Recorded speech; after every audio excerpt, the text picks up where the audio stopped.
Salute bantwana bakamdala.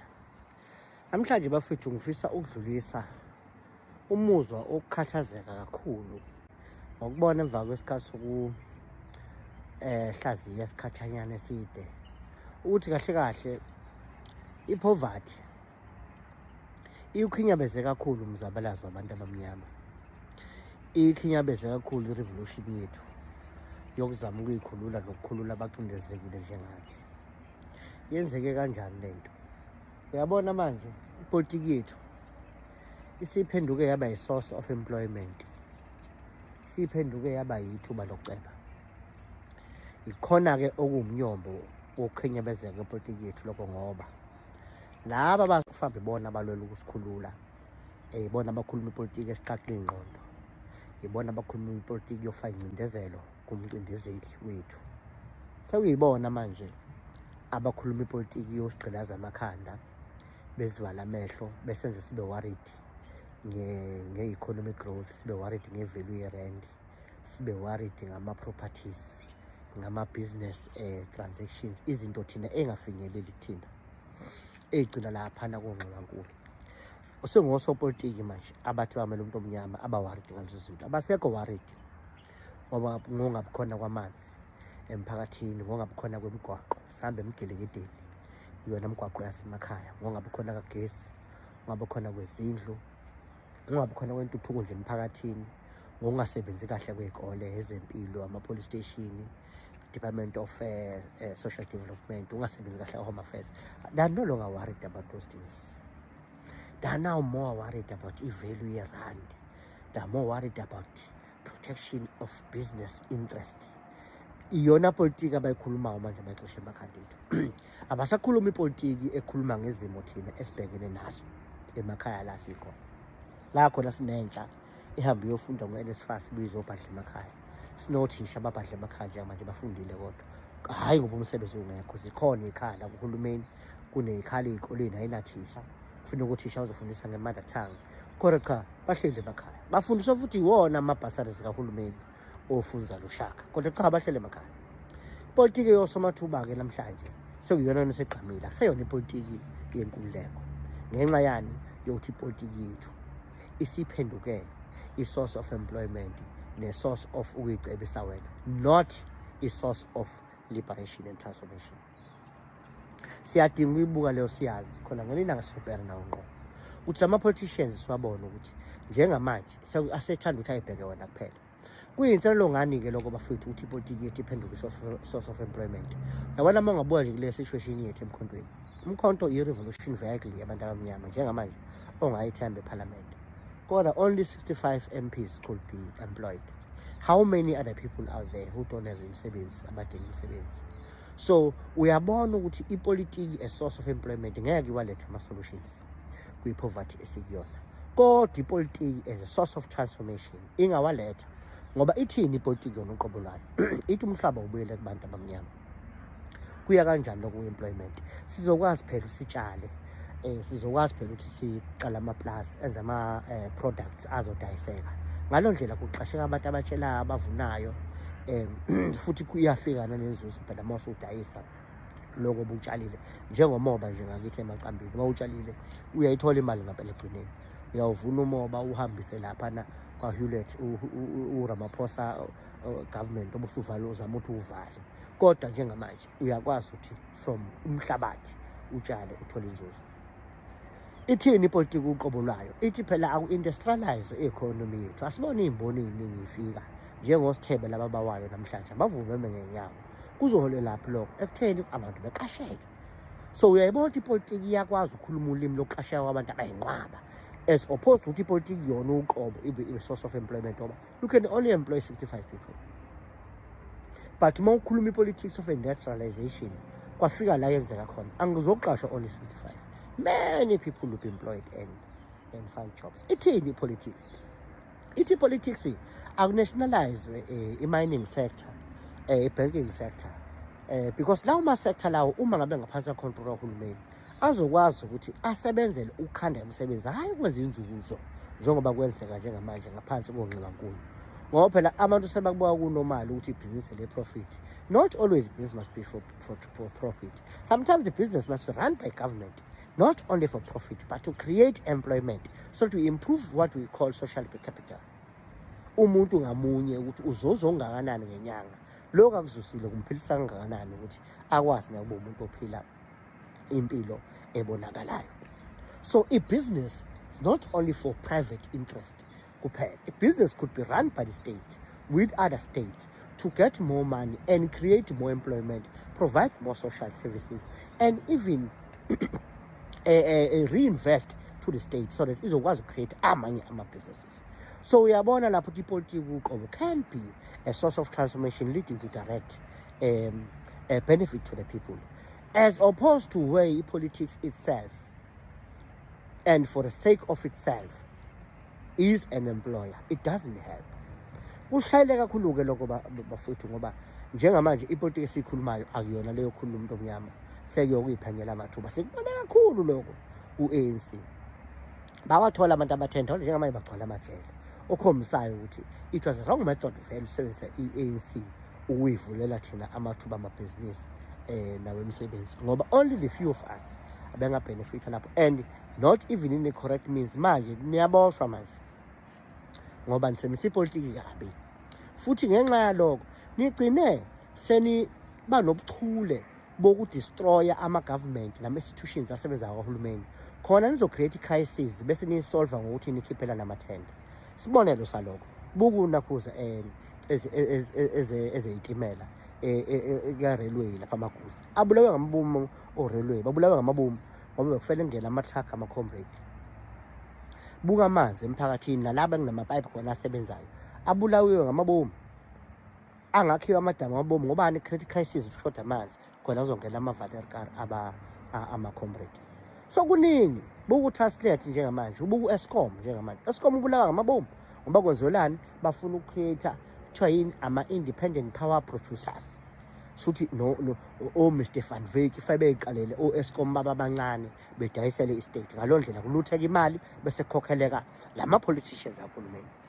So i-method yenu noma i-modality yenu yokudestroy okusebenzayo to create business opportunities for yourself siyayibona. Yebo ngesikwazi uyinqanda manje ngoba sisesemandleni ANC, kodwa sinethemba ukuthi uhulumeni sizowuthatha njengomkhonto abantu uma sebebonile nabo basivotela ukuthi akuphumele izigebengu, bese sigada-ke nathi uma sisengaphakathi ukuthi abekho abaqhubeka nama-models ascrupulous angenama-values odestroya izinto ey'sebenzayo ngoba kufune ukuthi create ibhizinisi for ama-comrade while people are suffering.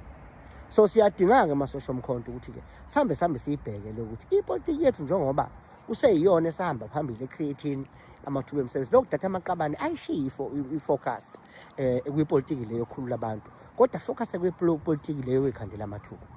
Uyabona njengamanje ukuthi bangaka abantu abadefendwe Ramaphosa bembona ukuthi uyabheda ngisho ephalamende, kodwa ngoba ubaqashile uyibhosi yabo amathuba emisebenzi bayamdefenda khona kunjalo i-ANC isibolile yayobhathwa ko-39 point something percent, isuka phezulu laphana ko-57-53%. So lokho akukutshele lokuthi ngampela masavumela ukuthi kwande osomathuba kwezepolitiki siyalimala. Osomathuba bahamba beye kwezamabhizinisi, ilapho osomathuba befuneka khona. Abafuneki osomathuba kwezepolitiki ngoba bazogcina befocuse kwipolitiki yezamabhizinisi nokuthi beqasheke bona while masses are suffering on the ground. Ile nto-ke amasosha omkhonto-ke fe siyigadi sibheke ukuya phambili.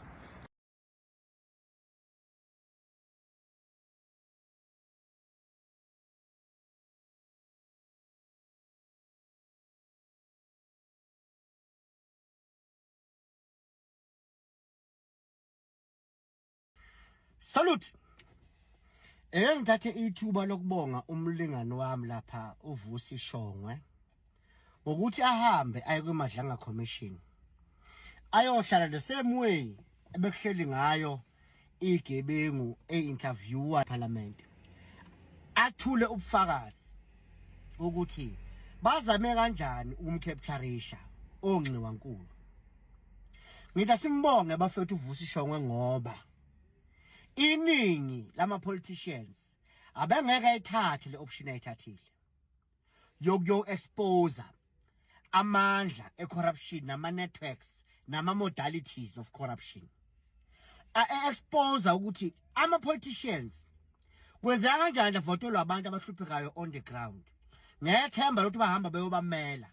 Afike wona athengwe uNxiwa kaNkulu. Le issue semqoka for mina ngoba sinje namhlanje South Africa. It is because ama-politicians ngaphansi ka-ANC avume ukukapturishwa uNxiwa kaNkulu ngemali to the point that akhohlwe imandate yawo ukuthi kuyomela abantu abahluphekayo emakhaya, emalokishini, emijondolo nasemaplazini abafuna inkululeko yezomnotho, yezepolitiki neyezosiko. So Vusi Shongwe, ngiyabonga kakhulu Mhlonishwa ngokwenzile.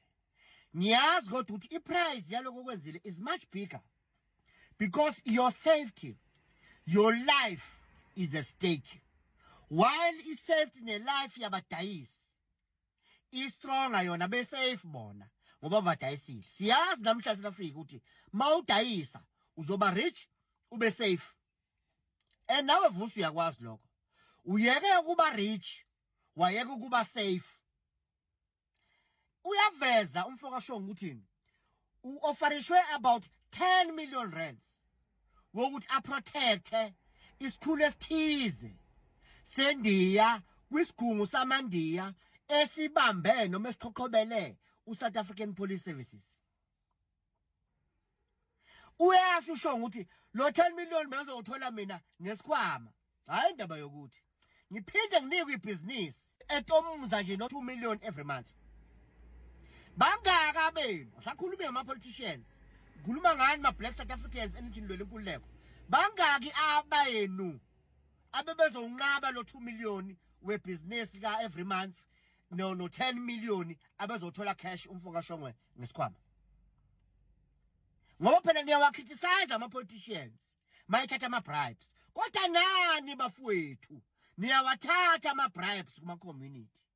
Bangaki-ke abanye benu abebezokwenza njengoVusi Shongwe benqaba u10 million obungashintsha impilo yakhe, benqabe ufakwa kwi-business network, i-security business ethiwa ubezoyidamuzela nje u2 million every month? Bangaka benu?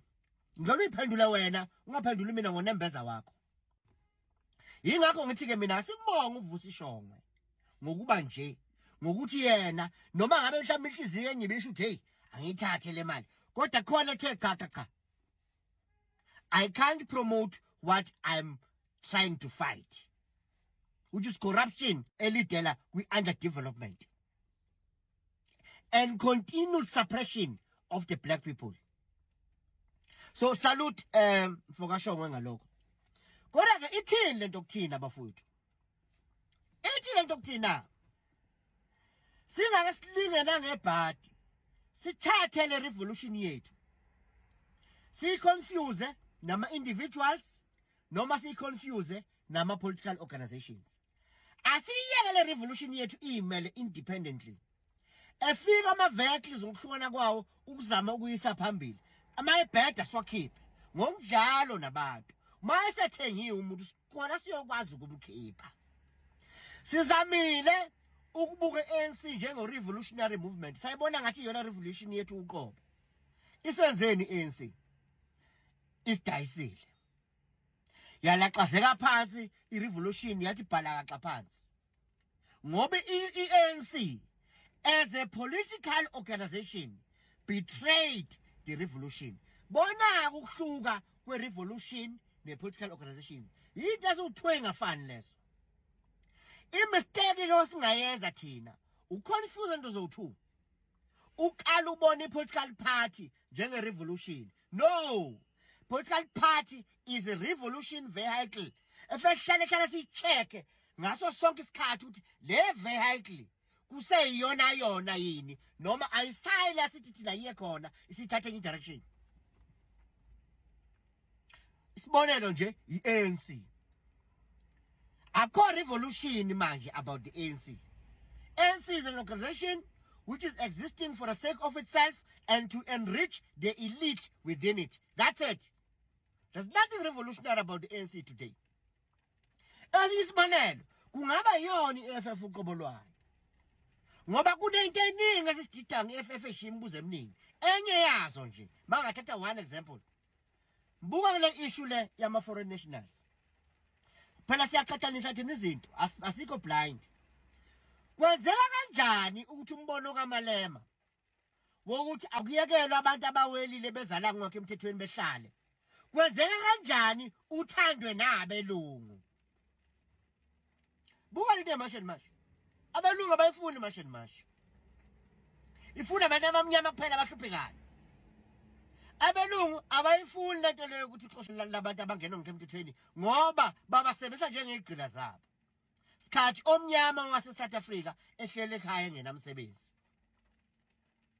kwenzeka kanjani-ke kuqondana ukuthi ama-interest abelungu afane nama-interest kaJulius Malema ka-EFF yeyi la kwipolitiki bafethu asinayo i-coincidence yonke into is strategically designed and tactically facilitated so sibona interest yabalungu abayigroup yabacindezeli ihambelana ncamashi ne-interest kaJulius Malema ka-EFF kwenzeka kanjani ngibuza ngoba ngiyazi mina kwipolitiki i-politics is all about protection of interest politics is all about interest so kwenzeka kanjani ukuthi lokho kushiwo uMalema ku-serve interest yabamhlophe yini uMalema njalo bayikhuluma noma ethatha istance siqale manje siphikisane neningi elimnyama elihluphekayo sivumelane nengcosana belungu abangongqiwankulu usangaqhubeka ubuke i-EFF njenge-revolutionary movement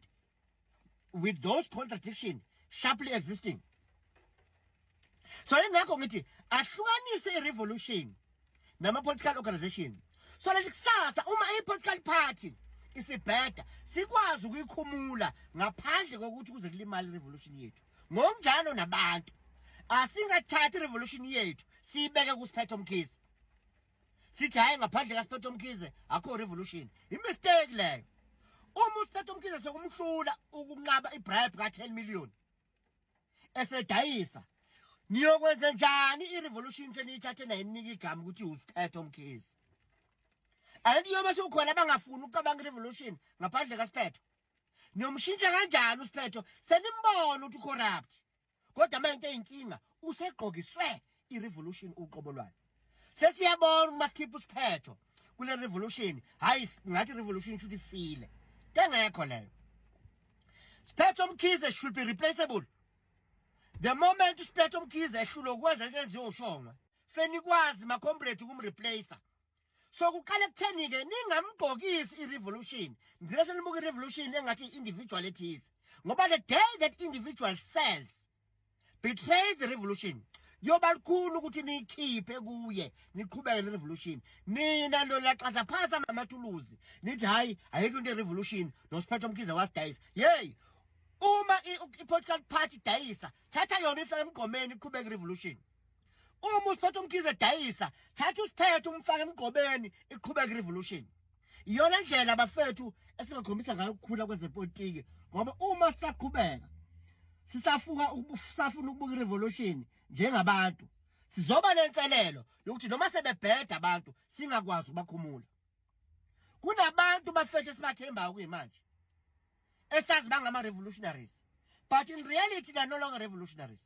They have sold out and they're still selling out even though we still trust them. Siyadinga ukuthi sampola abantu labo sibakhumule njengesikipha esingcolile sibashiye phansi futhi the process yokubakhumula ingashiyi i-revolution yethu ilimele feyikwazi ukuqhubeka phambili sasibakhiphile bona sasibathemba kunjalo into kasho ngayitshela ukuthi imali ikhona and imali iyadlala osopolitiki abangenasimilo abangakwazi ukuyibamba phambi kokubribwa sidinga ukubasipotha as soon as possible sibakhiphe ku-revolution yethu khona kuzonyuka isipidi sokuyikhulula njengabantu abamnyama akulokusiza ukuthi qhubeke sithembele kubantu abacorrupt noma sesibabona abacorrupt so uthi umlazi wami lento kaShongwe ayikufundisa ukuthi i-revolution ne-political party i-revolution nama-political individuals asikuhlukanisi ngoba masathatha i-revolution sayinamathisela ku-political party ethize to the point that asiyiboni revolution ngaphandle kwaleyo political party it's going to be a problem tomorrow when that political party does like the ANC. The same thing must be attached to individual. It's going to be a problem if when that individual does like abaningi benzile bedayisa umzabalazo. Okugcina isifundisa ukuthi imali khona and imali iyadlala. Ama-politicians angenasimilo angosomathuba sidinga wabona fast siwakhiphe kwisithombe se-revolution ngoba masingakwenzi lokho bazoqeda nya nge-revolution yethu. No mfokashongwe, salute leader. I'm very happy about your submission to the Madlanga Commission. Kwa-psychologists na indlela okwazi ukubona amaqamba bami. One of those, if you try to remember, you look up right side of your head, then we know we are accessing the brain capacity that can lie, a creative brain capacity. So you are lying. And awuhlali unganyakazi uba agitated. And you didn't do all those things. You could even interject the evidence later. You are relying on what you know, not on what you still have to create. Hence, you don't need 3 seconds, 4 seconds before you answer. You can just answer sharply. For me, that was a sign that you are telling the truth. Where are my academics? Please. Bodokotela umama ngabudokotela bani. Kade ngibuka morning live namhlanje. Yekani ukudestroya iSouth Africa. Siyanicela ama-academics ngoba egcineni kwelanga nithi siyani-attack thina ama-politicians. The same way as ama-judge enza nawo ethi siyawa-attack. Masikhuluma ngamaqiniso amanyala eniwenzayo. Nina ama-academics kule issue yama-foreign internationals niyalidayisa izwe. Niyakova, niqamba manga, ni-manipulate abantu. Yes, you will sound relevant. Nizoshayelwa izandla because vele abathize bayivuna le nyongo niyenzayo. Kodwa egcineni kwelanga, you are destroying the country. Let me point out to 2 things that you are doing to destroy the country. One, nishase ngathi anizwa ukuthi ikhole la. Ayisho ukuthi wonke umuntu oyi-foreign international akabuyele ezweni lakhe. Ayisho njalo ikhole. Ayikaze futhi isho njalo. Futhi ngeke nihambe nithatha ama-videos abantu beyikhulumela emphakathini. Thathani ama-videos, ama-official statement omkhonto wesizwe no-March and March. Nizwe ukuthi ikhole ithini. If ngabanizwa ngempela ngaze ama-PhD nawathola kanjani ningezwa la endlebeni. Ikhole ithi ongene ngokungekho emthethweni eSouth Africa. Which means ujomba ucingo. Akabuyela ezweni lakhe. Ola ongenawo ama-document asemthethweni amvumela ukuthi abe la. Njengoba i-Constitution South Africa isho lo muntu uphula umthetho. It's either uyaboshwa abuyiselwe ezweni lakhe noma uyibuyelela yena ngokuthanda kwakhe. That's a call. Ayisho ikhona ukuthi wonke umuntu oqhamuka kwelinye izwe lase-Afrika kahambe. Cha. Sihleli nabo sisebenza nabo siyabazi labo. Abanama-documents proper. Abangajombanga ucingo. There's no country which allows people to just cross the border illegally and come and do whatever they want to do and live when they want to live. There's no country which does that. So yekani-ke ama-academics ukushayisa ngathi indlebe zenu nemqondweni ayisebenzi. Ni pretend as if anizwe ikhole ithini. Niyayibalekela le khole ngoba vele isemthethweni yokuthi ongenawo amaphepha nojombe ucingo noma namaphepha ase-expired akabuyele ezweni lakhe alandele umthetho abuyeke ezweni lethu. Asinayo inkinga thina if eze ngokusemthethweni. That is one thing that we are doing, ma-academics. Okwesibili enikwenzani nibulala nidesa ngakho izwe. Niphusha manje le idea yokuthi ngoba sebengaphakathi abadocumentwe. Niyayibona i-floodgate of trouble that you're opening. Nithi nina South Africa ayithathe responsibility yokudokumenta abantu abakujomba ucingo bangena ngekho emthethweni. Leyo floodgate nizoyivala kanjani? Ngoba into ezokwenzeka manje wonke umuntu noma ngenanhloso yokujomba ucingo engena eSouth Africa usezongena eSouth Africa ngoba eSouth Africa sekunemodel eclear ukuthi jomba ucingo bazodokumenta ube namalungelo onke njengama-South Africans. Njobe singakwazi ukucontrola ama-border lines ethu. Sizoyivimba kanjani le floodgate yena niproposa ukuthi masengena umuntu akadokumentwe. Masengena millions and millions and millions and millions of people have the growing population South Africa engasacontroleki. Njengoba kuyimanje nihluleka umaintain imigwaqo, umaintain ibhedlela, umaintain ama-police station, umaintain development emphakathini, ucreate ama-jobs. uma sesingama billions la South Africa le model yenu for sure ezolidela khona phela mawuthi wena ongaphakathi document and awukwazi ukuvala kube ngabe sangena ongekho emthethweni, definitely we're going to end up being a billion of population. So yekani ma-academics ukubulala izwe to sound relevant and be accepted. Yekani into yenu yokudayisa nadayisa. Two things enizenzayo. Shasatha niziquality nithi hayi futhi abantu bangaphandle bafuneka akaze kushiwo njalo. Abangekho emthethweni fakana emakhandeni. Two, uma nithi akuthi umuntu ongenile, uma sebengena bemaflats niyophinde niba control kanjani? If wonke umuntu ojomba ucingo uya document like how are you going to maintain leyo flat gate? Ukuthi ingayidali overpopulation ezocreate more diseases, more joblessness, more hunger. How are you going to deal with that? Hayi ma-academics nilidayisile izwe. Nifana nsena la majaji nina asemaphaketheni. Nilidayisile izwe. Yekani ma-academics ukudayisa izwe ukuthi nibe relevant, nilicebise ngokushesha. It's bad.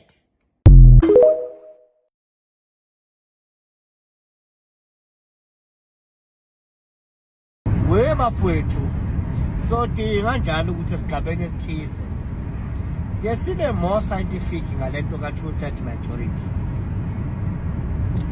Move beyond the rhetoric, but sibe ne-scientific plan yokuyi-achieve. And then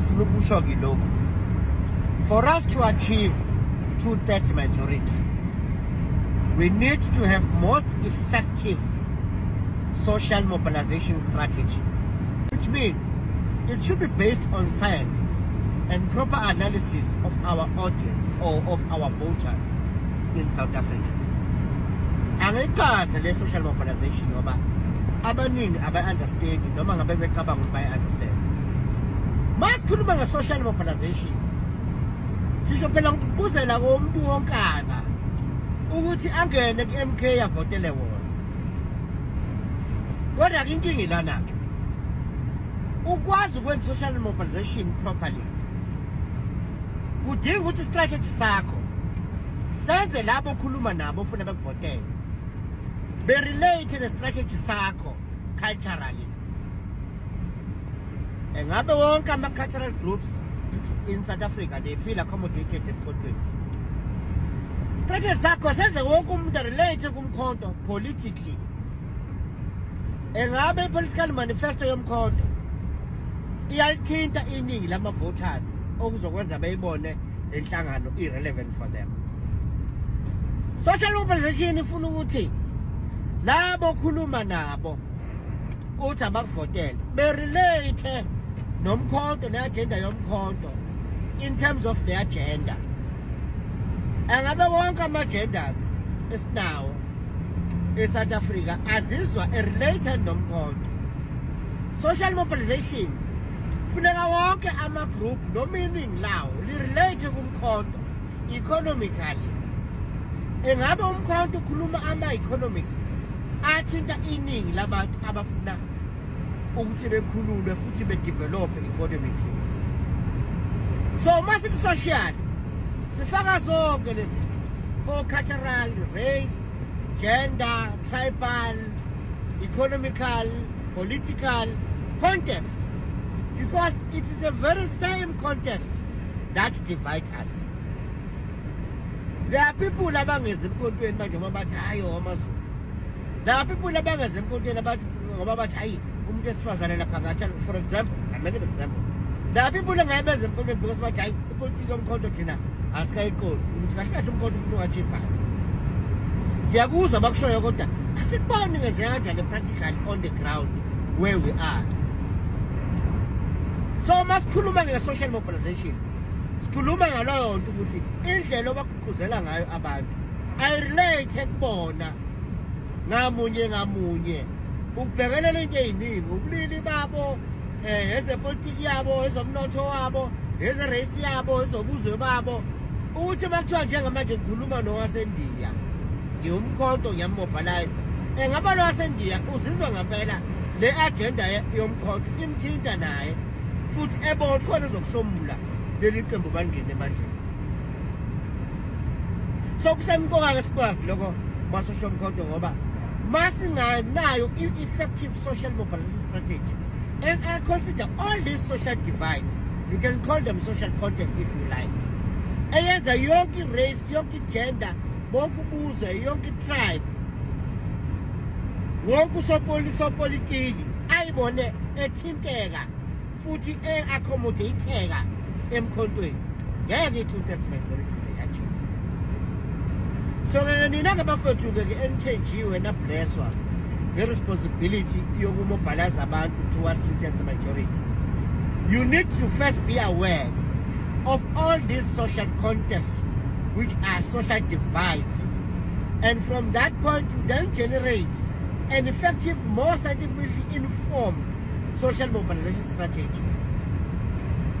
And once you do that, you will realize that there's a lot of transformation in Umkhonto itself will need to go through for it to be relevant, at least to the majority of different social groups. On top of that, kunale concept yesenqoka futhi understand your social mobilization component. Thiwe igama layo is saturation. Masikhuluma nge-target group saturation, sikhuluma ngokuthi labo